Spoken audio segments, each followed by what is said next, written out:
I'm just getting everybody a chance to get their outlines. But you can be opening to 2 Chronicles if you've not done that already.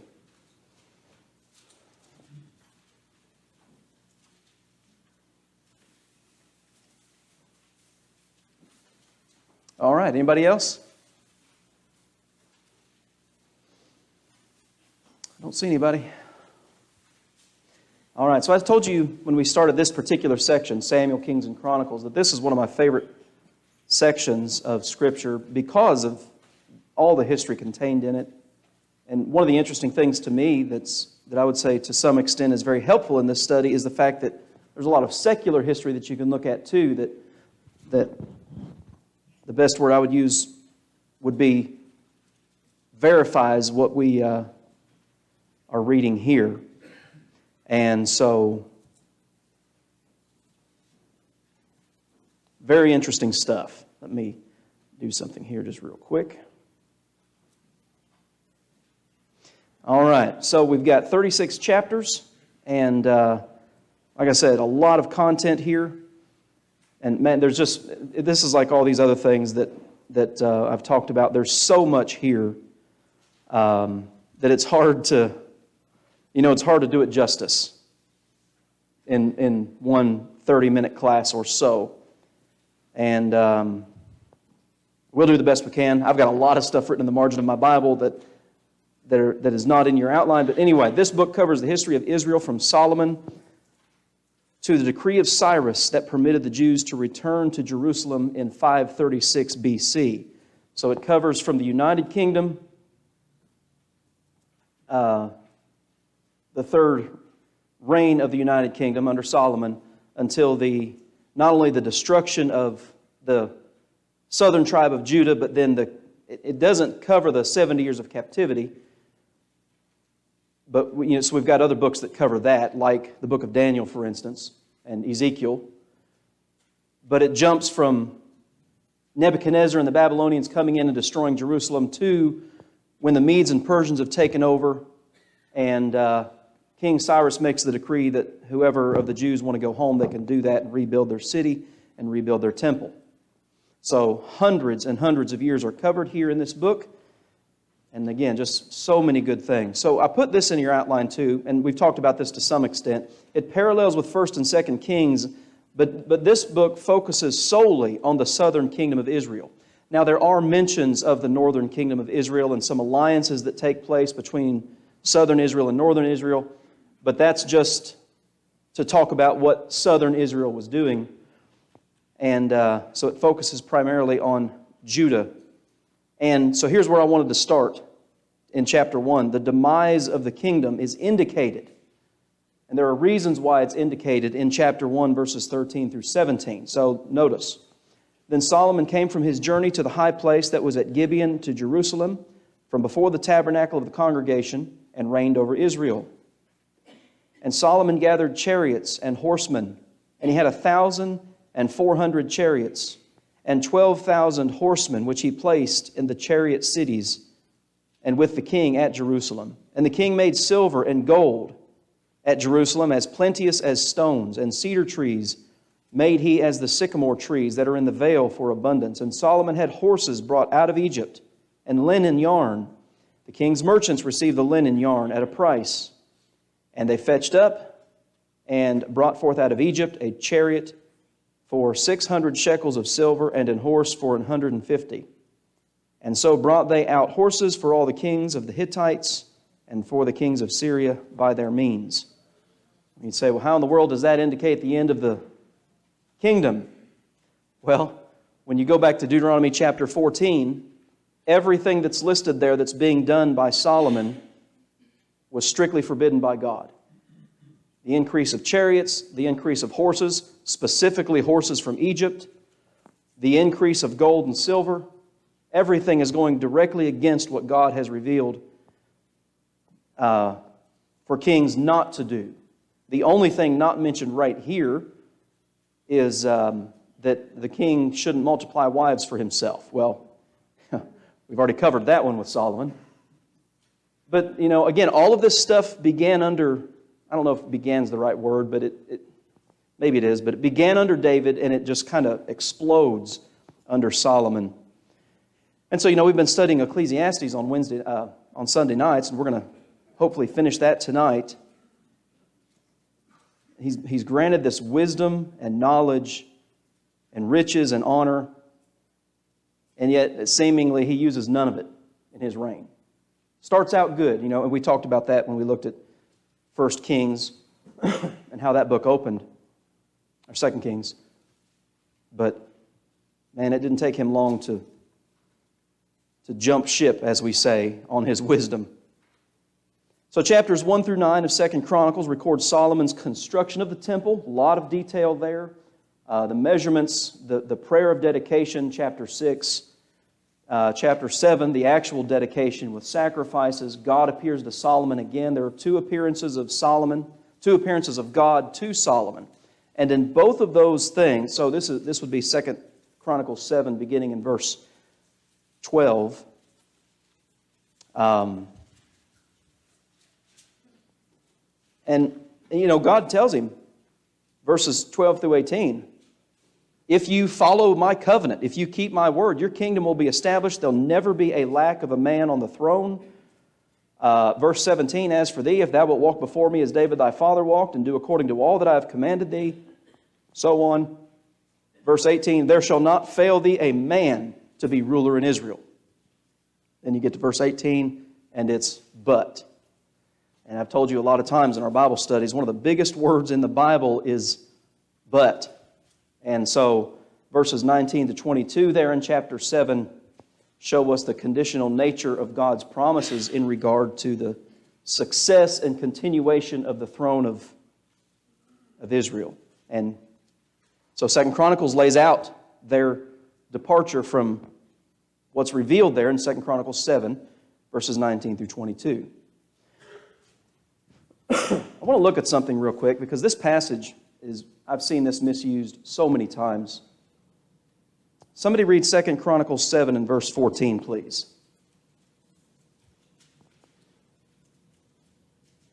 My people who are called by my name will humble themselves and pray and seek my face and turn from their wicked ways, then I will hear from heaven and will forgive their sin and heal their land. Okay. That's written about the nation of Israel, not the United States of America. I see this all over Facebook. If my people will do, and there's usually like an American flag in the background. If my people who are called by my name, the United States of America is not God's people. And we've been so inundated over the years.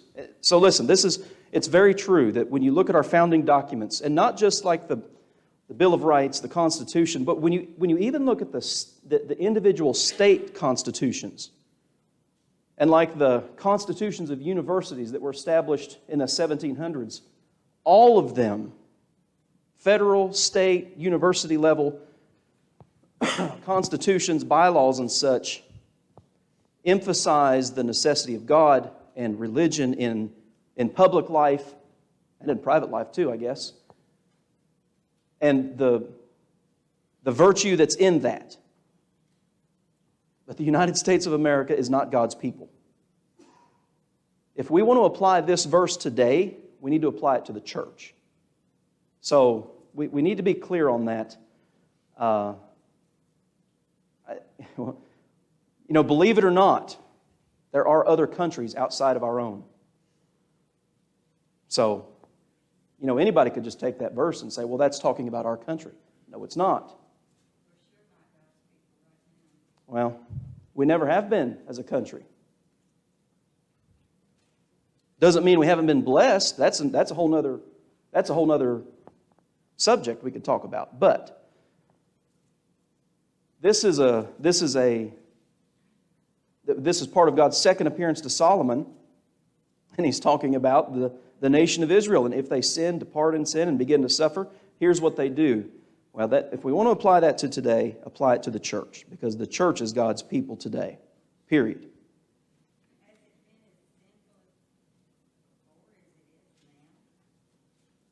Our country, has it been as sinful before as it is now? Here's what I would say. I would say in regard to the to the constant appearance of sin, the one thing that has changed, no. I would say no. One thing that has changed is it's in front of our face 24 hours a day now. That's the only difference. Yeah. There's no, and whether you're talking about a smartphone or a computer or your television with the evening news, it's all right there in front of us all the time, how bad things are.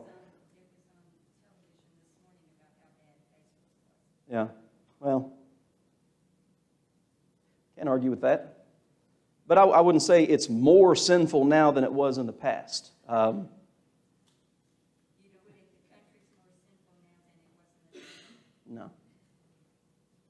I don't. Yes. Well, the country was started under sin because of the rebellion from King George. Yeah. And my personal opinion is there's been, like in the 50s, they didn't say much about pedophilia, but it went on rampantly, and then rape was rampant. It's not any more sinful now, it's just that it's in your face. It's in your face.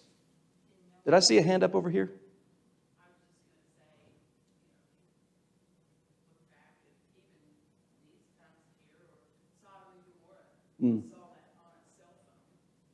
Yeah. Yeah, that's a good way to put it. Imagine if Abraham and Lot had Facebook, and they could scroll through and look at what's going on in Sodom and Gomorrah. Yeah. All right, so chapters 1 through 9 cover Solomon's construction of the temple, the prayer of dedication, the sacrifices, the appearance of God, all of this. Chapter 9 covers the visit of the Queen of Sheba with Solomon, his wealth, all of that stuff. And then the end of chapter 10 covers his death. And again, all of that stuff is paralleled. A lot of these things are paralleled throughout 1st and 2nd Kings. And so I gave you that, I think it was 2 or 3 weeks ago, of the parallels between the books. So that's kind of helpful to see too. Chapters 10 and 11 of 2 Chronicles record the division of the United Kingdom. So again, you got the period of the judges, approximately 400 years or so after the death of Joshua. You enter into that period, and it goes through basically the book of Ruth and the first 8 chapters of 1 Samuel, about 400 years. Then you enter into the United Kingdom. Remember, Samuel appoints Saul. Saul, David, and Solomon each reigned for 40 years, 120 years of a united kingdom. And then at Solomon's death, you read chapters 10 and 11 here, and there's a revolt against the rightful heir to the throne, who was Rehoboam, Solomon's son. And this is all recorded as well in 1 Kings chapter 12. And there's a little more insight, I would say, given in 1 Kings 12, but the kingdom splits.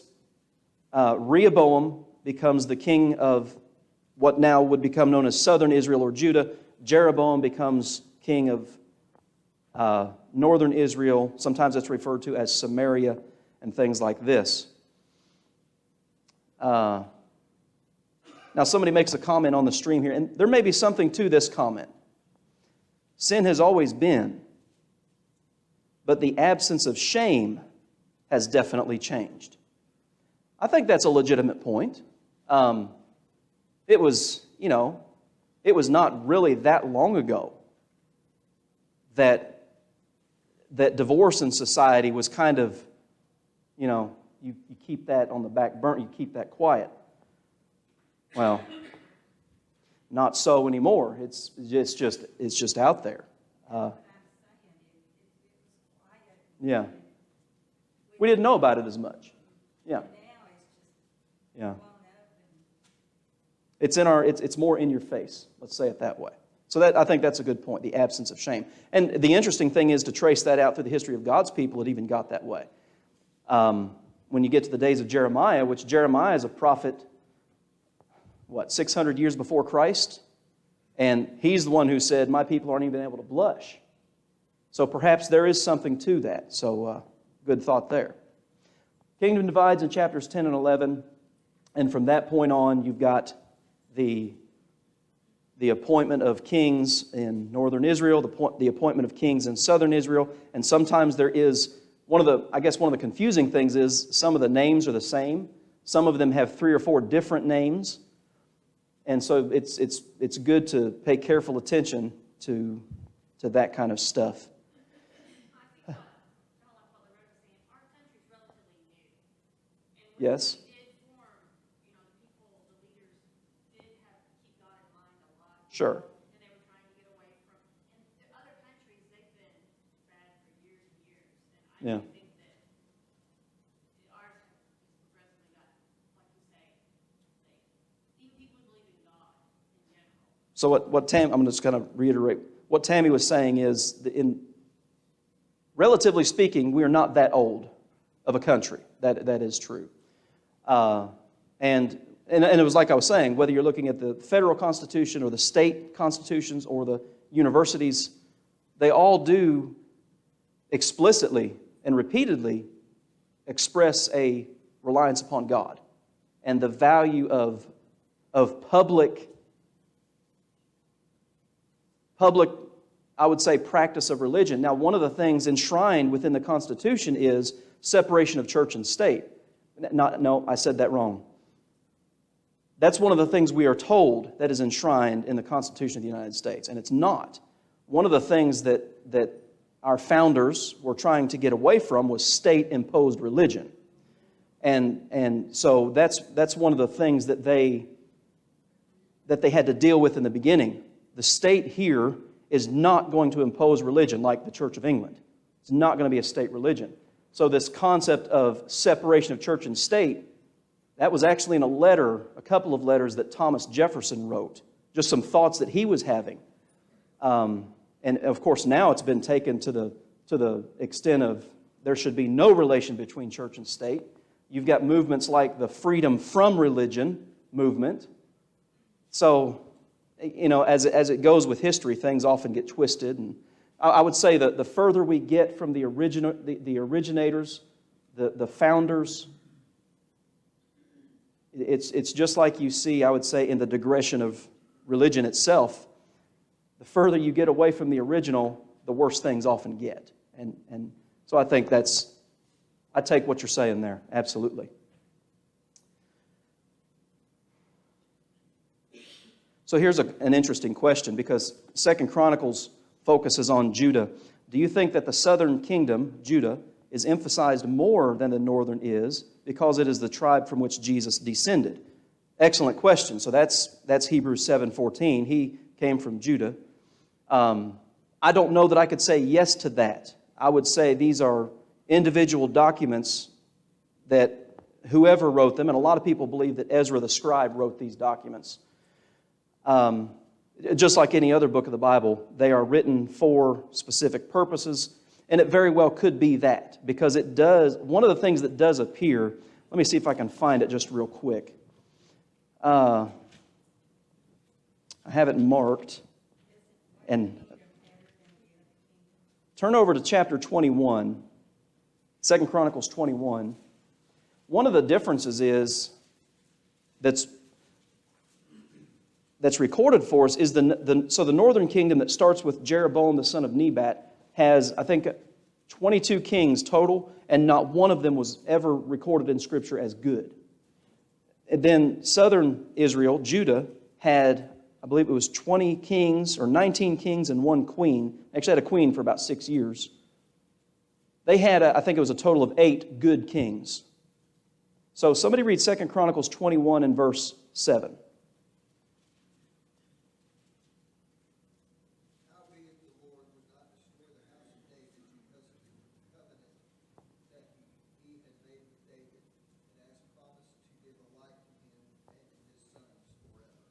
Okay, so maybe there's something to this question, because that's recorded here. So the southern kingdom is called here the house of David. Well, Jesus is, according to the flesh, Romans 1:4, he is of the seed of David, isn't he? And then you look at the lineages of Christ recorded in Matthew 1 and in Luke chapter 3, and of course you have, one is the royal lineage, that's Matthew chapter 1, that traces the kings of the southern kingdom of it from Abraham through the southern kingdom on to Christ. Luke records the the familial lineage of Christ from Adam. And so they're two different lineages for two different purposes, but maybe there's something to 2 Chronicles 21:7 that God did not utterly destroy them because of the promises that He made to David. And so when you get to the New Testament, man, there's a bunch of verses that talk about that. Like, for instance, in Acts chapter 2, on the day the church was established, you read Acts 2, verses 29 to 32, and David's repeatedly mentioned and the promises that God gave to him. So perhaps it focuses on the southern kingdom more because it is the tribe from which Jesus descended. Good question. Anybody else have any questions or comments on?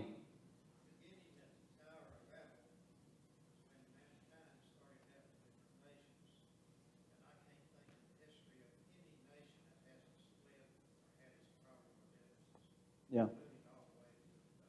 Yeah. Genesis 10, 11, the Tower of Babel. And I've said that before. Every nation that has ever existed, it never gets, the government, let's say, never gets smaller and never gets more spiritual and more moral.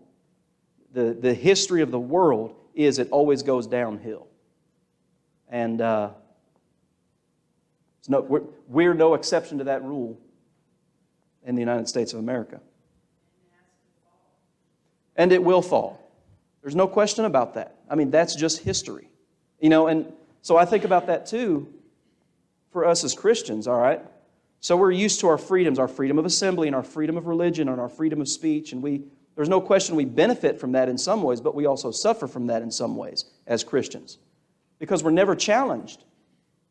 And the early church, it thrived in the midst of challenge. And I think there's something to that. That's something to think about. Well, and that's the interesting thing too. So when you look there at Acts chapter 7, okay, Stephen is stoned for preaching there in Jerusalem, and they lay the clothes at Saul's feet, okay? And then you get to chapter 8, and Saul made havoc of the church, dragging men and women off to prison. And you read Acts 8, verses 3 and 4, all the Christians were scattered from Jerusalem except the apostles. So guess what those Christians took with them when they went back home? Philip, verse 5, went down to the city of Samaria and preached Christ to them. And the gospel just explodes from there. And what Saul was intending to do as a Pharisee had the exact opposite effect on the church. He was going to destroy it, and he was, in fact, helping spread the gospel through his persecution. To the uttermost part of the world. Yep. Okay, restoration is a key thought throughout this book. So I have a few passages here that we might look at just quickly. We don't have much time. But like I said, out of the 19 kings and 1 queen of southern Israel, Judah, 8 of them are good. 8 of them are known as kind of reformers or restorationists. You've got people that, chapter 15 here, Asa. If you read verses 1 through, let me get there, 1 through 5, he is told by someone, I would call him a prophet, the Spirit of the Lord came upon Azariah, the son of Oded. The Lord is with you while ye be with him. And so Asa is one of those reformers or restorers.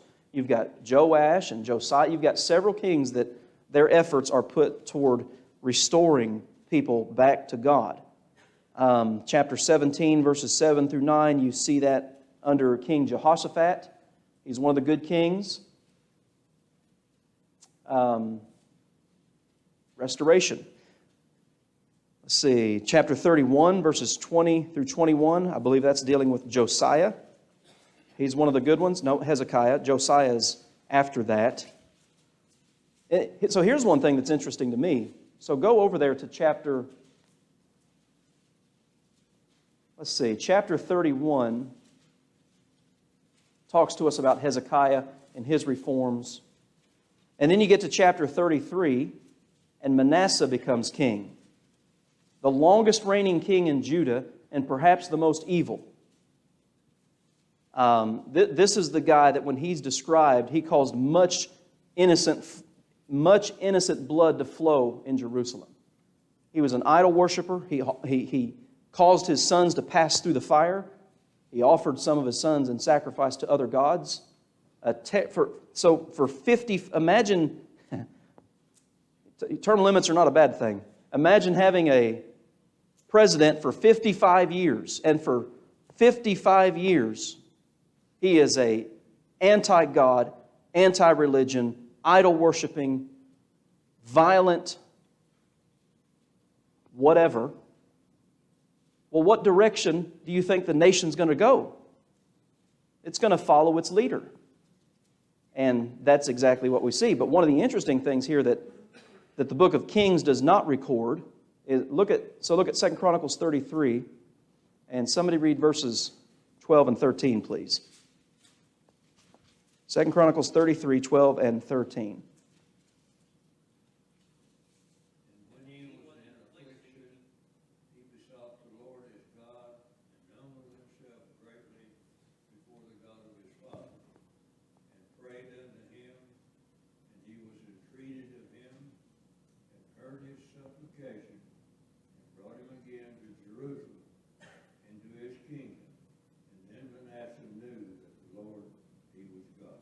Okay, now that's a good thing, isn't it? That he repented and God reacted, or God acted upon that repentance.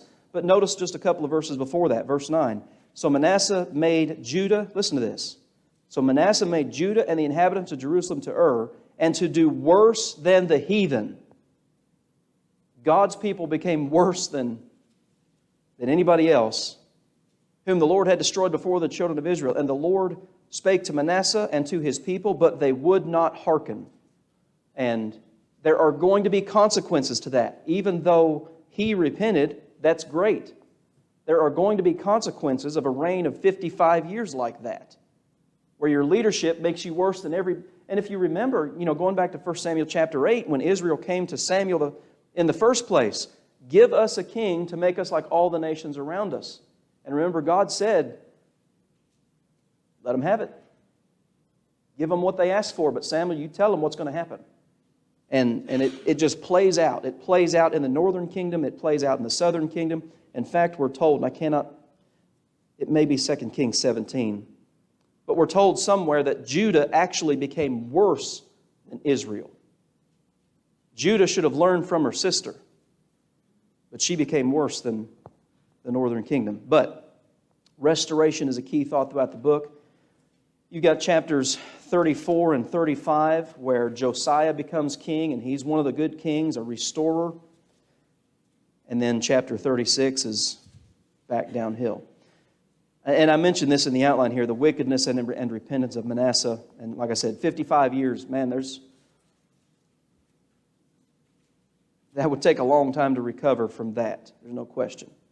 Chapter 36 covers the last 4 evil kings of the kingdom and her ultimate downfall at the hands of Nebuchadnezzar. So Nebuchadnezzar and the Babylonians come up 3 times against Judah and attack.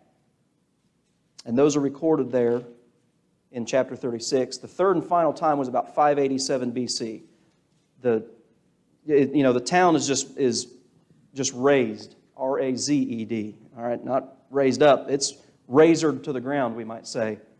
And they're taken into Babylonian captivity. And if you look at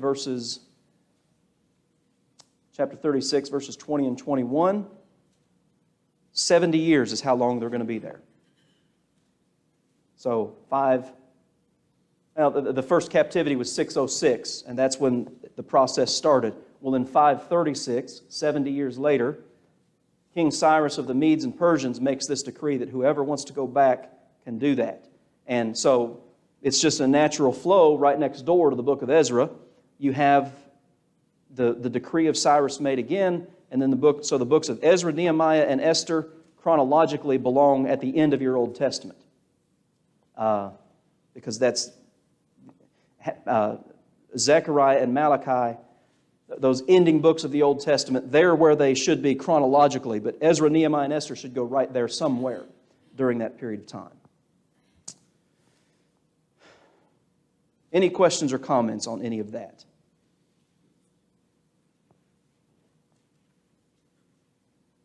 Okay, appreciate your attention.